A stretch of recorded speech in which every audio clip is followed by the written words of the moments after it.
ছিল। সেখানে ঢুকে দেখি গজপতিবাবুর ঘরের সে বাইরের দিকের জানলাটা বন্ধ।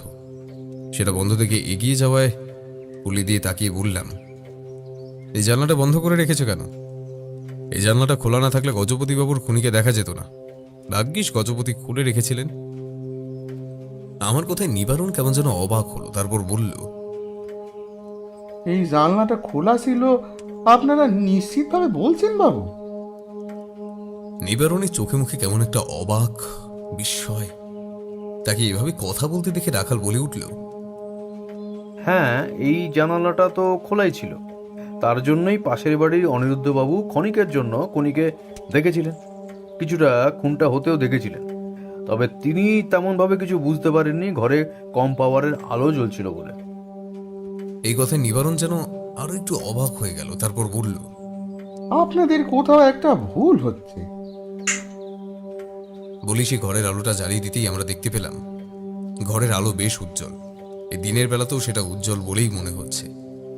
রাখাল বোধহয় বুঝতে পেরেছিল নিবারণ কি বলতে চাইছে, তাই সে বলল, বোধহয় সেদিন ছিল, সেই কারণেই গজপতিবাবু হারিকেন কিংবা অন্য কিছু জ্বালিয়েছিলেন। এটা হতেই পারে, কিন্তু বাবু কখনো এদিকটার জানলা খোলেন না। আর এদিকের জানলাটা খুলবেনই বা কেন? এদিকের জানলাটা খুললে তো পাশের বাড়ির দেয়াল দেখা যায়।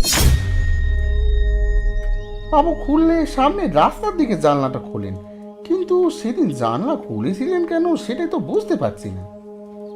এই কথায় আমি আর নিবারণ রাখালের মুখে চাওয়াচাবি করলাম, তারপর বললাম, তুমি নিশ্চিত যে গজপতিবাবু এদিকে জানলাটা কখনো খুলতেন না?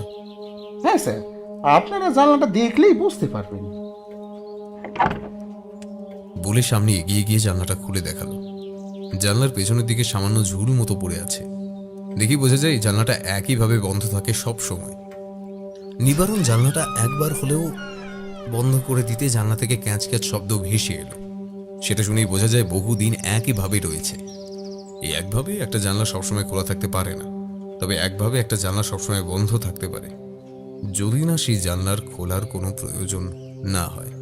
কিন্তু রাখাল বলে উঠল, কিন্তু তাহলে সেদিন গজপতিবাবু জানালা খুলবেন কেন? আর তাছাড়া